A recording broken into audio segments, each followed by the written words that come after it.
Distribution बेटा, कौन सा डिस्ट्रीब्यूशन? आ जाओ normal distribution. Sir normal distribution में सबसे पहले नॉर्मल, स्टैंडर्ड नॉर्मल वेरिएबल, बोलो स्टैंडर्ड नॉर्मल वेरिएबल, मतलब z का वैल्यू कैलकुलेट करना पड़ता है। किसका? z का फॉर्मूला है x minus M upon sigma. m का मतलब होता है मीन, सिग्मा का मतलब होता है स्टैंडर्ड डेविएशन। ये दोनों भी वैल्यूज आपको क्वेश्चन में दिए जाते हैं। क्लियर? स्टैंडर्ड नॉर्मल वेरिएबल के बाद नेक्स्ट कॉन्सेप्ट है स्टैंडर्ड नॉर्मल कर्व। ये एक स्टैंडर्ड नॉर्मल कर्व है, बेल शेप्ड कर्व बोलते हैं इसको। क्या बोलते हैं? Bell shaped curve. Bell shaped curve. Bell हम मंदिर में जाते हैं, घंटा मंदिर में, ठीक है नहीं? किस शेप में होता है? ट्रायंगल होता है कि रेक्टेंगल होता है? बेल शेप होता है, इसको बोलते हैं बेल शेप। समझा क्या? दो तीन चीजें आपको याद रखनी है। सर कभी भी है ना, ये जो कर्व है सिमेट्रिक दिखना चाहिए, ऐसा नहीं बनाने का इधर ऐसा बनाया इधर ऐसा बनाया, ऐसा पैरेलल होगा ऐसा नहीं करना चाहिए। एक साइड, दोनों साइड सेम सेम दिखना चाहिए। समझा ना? कुछ लोग पागल ऐसा बनाते हैं, कुछ तो ऐसा ऐसा मत बना। कुछ लोग ये डायग्राम ऐसा बनाते हैं, इधर टच कर देते हैं ऐसा। ये टच होना चाहिए क्या? नहीं। ये टच इन्फिनिटी पे होता है। कहाँ पे होता है? इन्फिनिटी। कहाँ पे अपने को पता? तो ये ऐसा टच, ऐसा दिखाने का कि इतना नजदीक आए लेकिन ऐसा टच नहीं करने का। समझा क्या? यस। अब ये कर्व इंपॉर्टेंट है क्योंकि इस कर्व के अंदर जो एरिया है, इस कर्व के अंदर मतलब कर्व के नीचे जो एरिया है, area under this curve represents probability. Area under the standard normal curve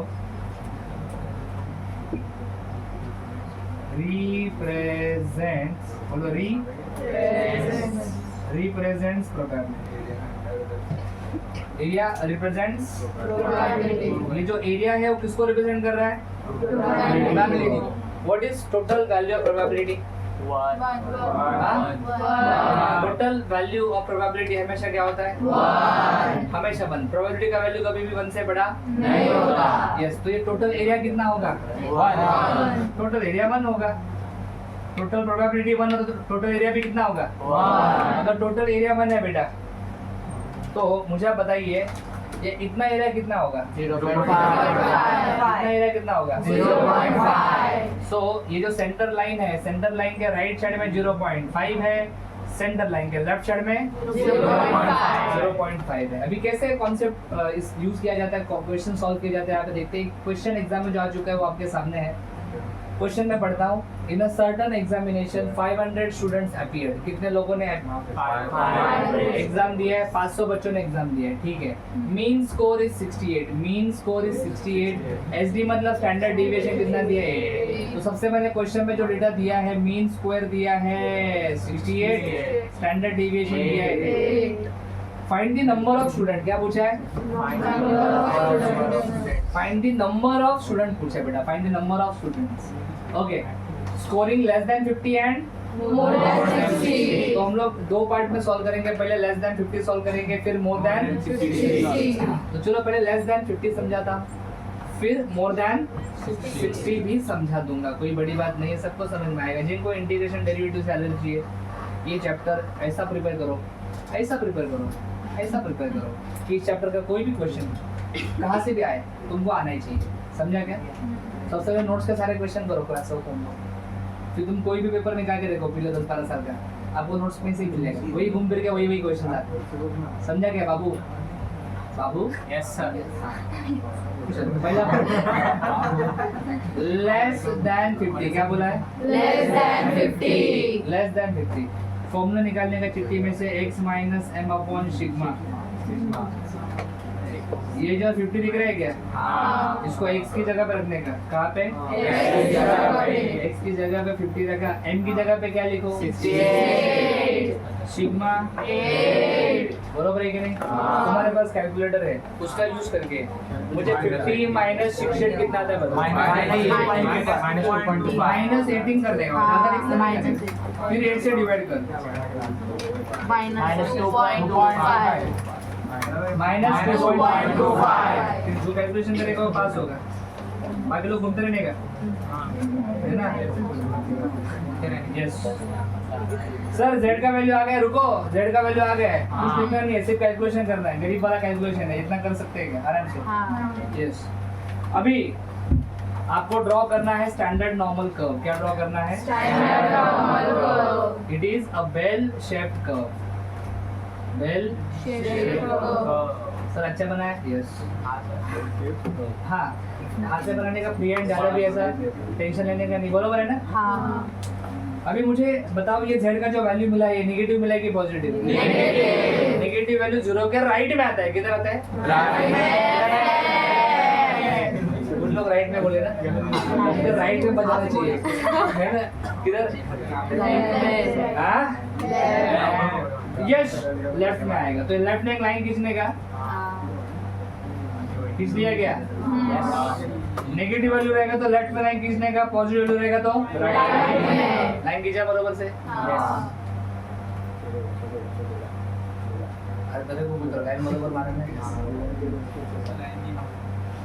अभी इस लाइन के एक तो हम लेफ्ट साइड का एरिया निकालेंगे या फिर इस लाइन के अभी किस साइड का एरिया निकालना है ये डिपेंड करता है इसके ऊपर। क्या लिखा है यहाँ पे? क्या लिखा है?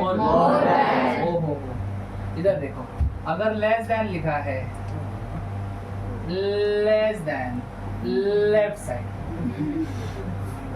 अरे एल आता है ना, ऐसा दुखी होकर नहीं बैठने का मैडम, कुछ बैठने का। ए ग्रेटर देन राइट साइड का एरिया, समझा क्या?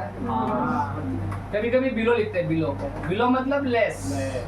सर अबाव लिखा, अबाव मतलब ग्रेटर रहे पागल, बरोबर है? यस याद रहेगा क्या?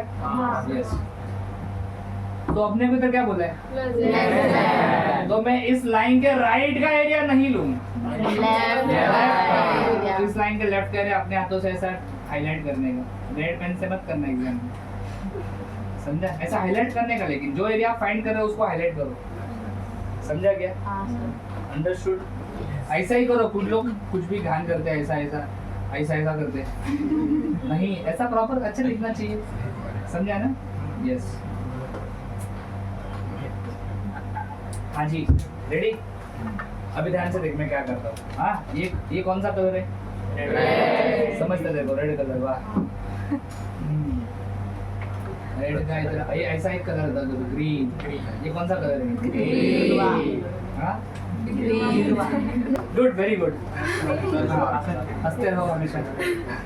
यस अभी मुझे एक बात बताओ, ये ग्रीन है, ग्रीन कलर है, नहीं green, green plus red area कितना होगा? Green plus red 0.5। हाँ ग्रीन प्लस रेड करेगा तो 0.5 आएगा ना। अरे कॉमन सेंस हो, मैंने पहले बताया ना, ये आधा एरिया है ना, तो ग्रीन प्लस रेड करेंगे तो इस बेल शेप का आधा पार्ट बन जाता है, आधा पार्ट मतलब 0.5। अपने को कौन सा एरिया चाहिए, ग्रीन या red? Red area is equal to 0.5 minus green. Paper में ऐसा लिखेगा क्या 0.5 माइनस ग्रीन एरिया? नहीं, तो इसको नाम होता है, ग्रीन एरिया का नाम होता है। सर नाम कैसे? देखो ये एरिया 0 से चालू हो रहा है, कहाँ तक है? -2.25। इस एरिया का नाम सुनो क्या होता है? इस एरिया को बोलते हैं ए फॉर एरिया, अंदर लेने का 2.25 बोलते हैं इसको, ए 2.25, क्योंकि ये 2.25 तक का एरिया है। तुम बोलेंगे सर तो माइनस है, बेटा एरिया कभी नेगेटिव नहीं होता, एरिया कभी नेगेटिव नहीं होता, इसलिए इधर माइनस नहीं लिखते, इधर प्लस ही लिखते हैं, समझा क्या? यस और नो? तो हमें रेड वाला एरिया चाहिए, तो रेड वाला area is equal to 0.5 minus green वाला एरिया। ग्रीन वाला एरिया मतलब ए 2.5। तो इसको लिखूंगा कैसे मैं? देखो, probability of x less than 50 is equal to 0.5 minus a 2.25। a 2.25 का वैल्यू क्वेश्चन पेपर में दिया रहेगा। ये देख, area between z is equal to 0 to z is equal to 2.25। हाँ 0 से 2.25 तक का एरिया दिया है ना, कितना दिया है सर? 0.487। 0.4878 लिखिएगा इधर फटाफट। सर सब्ट्रैक्शन करूंगा कैलकुलेटर पे करना। 0.0122 सर यही आपका प्रोबेबिलिटी है। यस लेकिन क्वेश्चन में सर नंबर ऑफ स्टूडेंट पूछा था उन्होंने। क्या पूछा था? नंबर ऑफ स्टूडेंट रहेगा तो 500 से मल्टीप्लाई करना पड़ेगा ना आंसर को। यस और नो? अभी मैं यहाँ पे ही ए रफ करके लिखूँ ना, इधर चलेगा ना? तुमको क्या प्रॉब्लम है? चलेगा ना? यस तो बोलो, मैं यहाँ पे लिखूंगा ऐसा, number of students scoring less than 50। तो जो भी आपको आंसर अभी भी मिला है उस आंसर को आप मल्टीप्लाई करोगे किससे? 500। तो आंसर आया 0.0122, इसको मल्टीप्लाई किया 500 से। एक 6.1 ऐसा पॉइंट में स्टूडेंट होता है क्या? तो 6 स्टूडेंट लिखने का ऐसा 6 स्टूडेंट्स कितने? 6। So number of student scoring less than 50। 500 में से 6 बच्चे होंगे जो 50 से कम स्कोर करेंगे। पहले हम लोग z का फॉर्मूला लगाएंगे x minus m upon sigma. x का वैल्यू क्या लेंगे? 60 माइनस m 68। सिग्मा कितना लेंगे सर? 8। यह आ जाएगा माइनस 8 अपॉन 8 पे माइनस 1 आ रहा है। z का वैल्यू नेगेटिव आया मतलब हम लोग लाइन जो बनाएंगे वो लेफ्ट में बनाएंगे कि राइट में बनाएंगे? ओके तो यहाँ पे ये होगा z इज इक्वल टू 0। ये आपका बेल शेप कर्व है ऐसा। z इज इक्वल टू -1 है मतलब लाइन मेरा लेफ्ट साइड में आएगा। इस लाइन का राइट का एरिया लोगे या लेफ्ट का एरिया लोगे? राइट का एरिया, क्योंकि मोर देन लिखा है। मोर देन लिखा है मतलब ग्रेटर देन ना। तो इस लाइन का राइट का देखो, ये एरिया आपको निकालना है। You have to find this area. Yes or no? अभी मुझे एक बात बताओ, यहाँ से यहाँ तक का एरिया, ये एरिया कितना है रे? 0.5। ये तो 0.5 है, ये 0.5 है ना? अभी सुनो, ये जो एरिया आपको दिख रहा है यहाँ पे, कहाँ से कहाँ तक? यहाँ से यहाँ तक एरिया। इस एरिया को आप क्या नाम दोगे? जीरो से कहाँ तक है ये? तो इसको हम लोग नाम देंगे A1। क्या नाम देंगे? A1। तो ये एरिया कितना है? 0.5 और ये A1। तो हम लोग ऐसे लिखेंगे, probability of x more than 60 is equal to 0.5 plus A1। A1 आपको क्वेश्चन में दिया रहेगा। 0 से लेके 1 तक का एरिया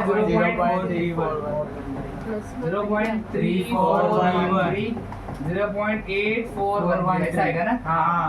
फिर number of student scoring more than 60 निकालने के लिए 0.8413 जो मिला है उसको 500 से मल्टीप्लाई 420.65।